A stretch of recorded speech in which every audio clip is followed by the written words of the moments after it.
Hello students, welcome back to our biology class. In our last classes we were discussing about the different types of pollination. Mainly the two different types of pollination is here self pollination and another is your cross pollination, is not it? So self pollination is one which the plant in it pollination happens in the same plant, okay? I already told you in our earlier classes the pollination happens in the same plant, and cross pollination is one in which the pollination will happen from one flower to a different flower, okay? It will not happen in the same flower. Suppose if I take the example of this flower, this is a flower, and here suppose your anther is there, male part, and suppose here your female part is there, stigma. If the fertilization is happening in the same flower, then it is self pollination, okay? And if it is happening from one flower to a different flower, then it is called your cross pollination, from one flower to a different flower. So cross pollination may occur in the same plant or it may occur in different plant also, okay? So today we are going to, the topic of our discussion is your outbreeding devices, okay? The topic which we are going to discuss today is outbreeding devices. Now what is outbreeding devices? Let us know. This is from the same chapter that we were discussing in our last class, sexual reproduction in flowering plants, and in there you will be getting a topic called outbreeding devices. So what is outbreeding devices? Outbreeding devices are the mechanisms or the processes which the plant adapt to prevent self-pollination. Okay, so I told you that in self-pollination what is happening, the pollination is going to happen in the same flower. Okay, this is the male part, okay, this is your female part, and the male part is fertilizing the female part. So it is happening in the same plant, but there are some mechanisms in a plant which will occur in order to prevent this self-fertilization. Okay, the plant will want that it will have cross fertilization, and so it is going to prevent this self fertilization. So the processes or mechanisms which the plant takes in order to prevent the self fertilization is called outbreeding devices or outbreeding mechanism. Understood? That's why it is told that outbreeding devices are the mechanism or processes which a plant adapt to prevent self-pollination. The plant does not want self-pollination to happen. Okay, suppose if I am a flower, I will not want that in my body, in my same body, my anther is going to fertilize my stigma. I don't want. And for that, some processes or some mechanisms I will take, which are called as outbreeding devices. But now one question arises here, okay? Why do plants use such devices? Why the plant do not want that it will have self-pollination? Why the plant wants that it must occur cross-pollination or cross-fertilization in the plant? What is the reason for which the plant does not want self-pollination to occur? Let us know the reasons behind outbreeding mechanism. Now these are some reasons for which the plant does not want it to be self pollinated. Okay, it prefers to be cross pollinated. So let us know the different reasons for which the plant does not want itself to be self pollinated. First is your inbreeding depression.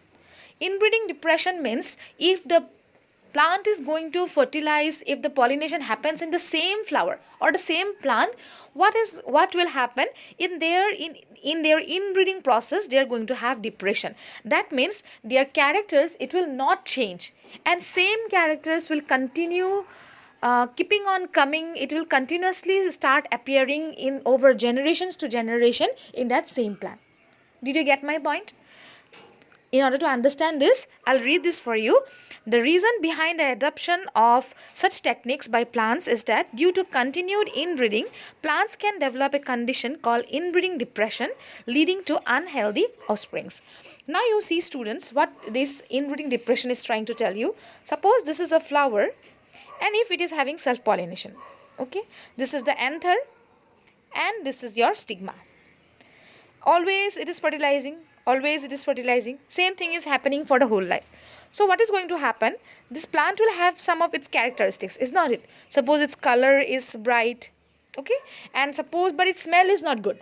Okay, suppose this is a rose flower, one variety of rose where color is very good but smell is not good. Okay, so if that same anther will continuously fertilize this stigma, all the small flowers that will be coming in next generations, they will not have any improvement in their character. They will continuously be having that good color but less smell, good color, less smell. This is going to continue. Understood? No change will be there in their offsprings. So this is going to cause inbreeding depression. That means slowly you will see that they are not at all going to have smell within them. Okay, they will not at all have any smell within them. That's why it is said that it is going to create an inbreeding depression, by which what will happen, the bad characters which are there in a particular plant or a flower, it will continue to flow over its all the next generations. Okay, but if you see, if cross pollination is there, suppose this is a flower, rose, okay, as for example, it is very beautiful in color is very good, okay, but its smell is not good. But another rose is there whose color is also good and smell is also good. Now if you assume that the pollen grains come and fall in this flower, so this is cross fertilization. Okay, so in this case what may happen, all the small plants, all their babies, the babies which will be born, they will have good color and good smell both. Understood? But if self pollination continues to happen, then this good characteristics or any bad characteristics, whatever is there in a particular plant, it is going to continue in all of its generation. No use is there. Okay, nothing will change. So this is called inbreeding depression. Understood? That's why inbreeding depression is not good. The plant itself does not want that it continues to have inbreeding depression. So what it does not want itself to have self fertilization or self pollination. So this is because of which reason it wants to have cross pollination. Okay, this is one reason. And because of this reason, they may also produce unhealthy offsprings. Unhealthy offsprings means unhealthy babies. The second one is no genetic variation. No variation will be there in their quality. Okay, no gene variation will be there in the plant. If continuously it continues to have only self-pollination, what happens in self-pollination, due to the same genes of males and females, there is no genetic variation. Okay, you will not see any genetic variation, because always the same anther, it is going to fertilize the same stigma, no genetic variation.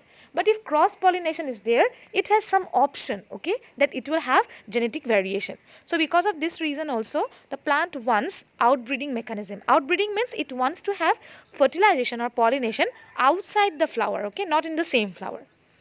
Unisexuality. Unisexuality is another reason for which the plant does not want itself to be this self fertilization. If the plant is unisexual, outbreeding is the only alternative.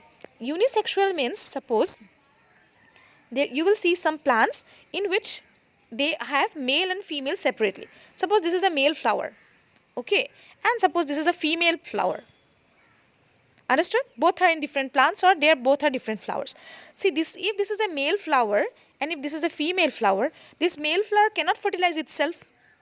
Okay, it will have to cross fertilize somebody else. Understood? The earlier example which I was giving you, suppose this is a flower, this is the male part, this is the female part. This example which I gave you, this is for those flowers which are bisexual. That means where male female both are present together. But there are some other flowers as well in which you will not see male and female together. They are separate. This is male flower, this is female flower. So no option is there, no, for this male flower to fertilize itself. Understood? This female flower also cannot fertilize itself. So it will have to wait for a male anther's pollen to come and fall on it. So they are unisexual flowers, okay? That means they have separate sexes. They have separate sexes, so they need to have cross fertilization. So this is also another reason of outbreeding mechanism. Unsynchronized pollen release. In unsynchronized pollen release means the pollen grains do not release at the same time, okay, they have their different times of releasing. Suppose this is in the same plant and this is the, as you can see in this diagram, this is suppose the anther is going to release pollen grains. This is your stigma. Stigma is going to accept. Okay, so when this stigma is mature, this anther may not release the pollen grains at that time. Okay, so because of that reason also, this stigma, what it is going to do, if continuously it is waiting for somebody to come and fertilize it, but if it is not coming at time, this plant, it may not be able to produce their offspring. So because of this reason also, okay, so because of this reason also, the plant may have to opt only for cross fertilization or outbreeding. So these are some of the reasons for which the plant supports outbreeding mechanism or it wants cross fertilization. Understood? Like inbreeding depression, then your no genetic variation, unisexuality, unsynchronized pollen release. Because of these reasons, the plant cannot wait for itself to have self-pollination. It needs to, or it is bound to go for cross-pollination. So these are some of the reasons for which the plant wants outbreeding devices. As I already told you, what is the meaning of outbreeding device is that the meaning of outbreeding device is that it is the mechanism or process that the plant adapts, okay, in order to prevent self-pollination. Understood? So these are the reasons, 4 different reasons for which the plant does not want itself to be self-pollinated. These are 4 different reasons. So students, in our today's class, we have learned that what is outbreeding device, and also we have learned what are the reasons for which a plant has to go for outbreeding. Understood? So in our next class, we will be discussing what are the ways by which a plant goes for outbreeding. Is it clear? I hope students you have understood what I have tried to explain. So we will be discussing the different types of outbreeding mechanism in our next class.